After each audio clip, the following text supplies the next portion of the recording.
उम्मीद है आप खैरियत से होंगे। हमारी इस्लामी वीडियो को पूरा देखें। अगर आपको अच्छी लगे तो कमेंट लाइक कर दें और अगर नई इस्लामिक वीडियो देखने के लिए चैनल को सब्सक्राइब कर दें और बेल आइकन को दबा दें।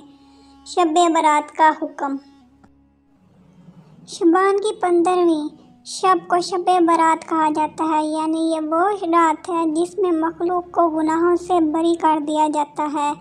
हज़रत आयशा रज़ियल्लाहु ताला अन्हा फरमाती हैं कि शबान की 15वीं शब को मैंने नबी करीम सल्लल्लाहु अलैहि वसल्लम को अपनी आरामगाह पर मौजूद ना पाया तो मैं तलाश में निकली तो देखा कि आप जन्नतुल बकी के कब्रिस्तान में हैं।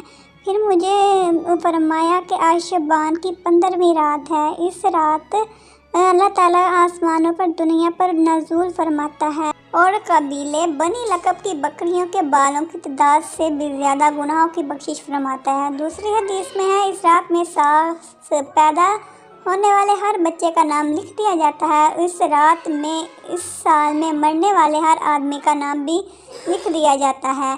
इस रात तुम्हारे अमाल भी उठा दिए जाते हैं, तुम्हारा रिज़्क़ भी उतार दिया जाता है। इस तरह रवायत है कि इस रात में तमाम मखलूक की मग़फ़िरत कर दी जाती है सिवाय 7 अशख़ास के। वो ये हैं: मुशरिक, नावालिदैन का नाफरमान, किना परूर, शराबी, ख़ाती, शलवा को टखनों से नीचे लटकाने वाला और चुगलखोर। इन 7 अफराद की अजीम रात में मग़फ़िरत नहीं होती जब तक कि अपने जुराइम से तौबा न कर लें। हज़रत अली रज़ियल्लाहु ताला अन्हु से रवायत है, मकतूब है कि इस रात इबादत किया करो और दिन में रोज़ा भी रखा करो और रात सूरज गुरूब होते ही अल्लाह ताला अपने बंदों की तरफ तवज्जो फरमाता है और ऐलान होता है, कौन है जो गुनाहों की बख्शिश करवाए, कौन है जो रिज़्क़ में वसीयत तलब करे, कौन है जो मुसीबत ज़दा है, जो मुसीबत छुटकारा हासिल करना चाहता है।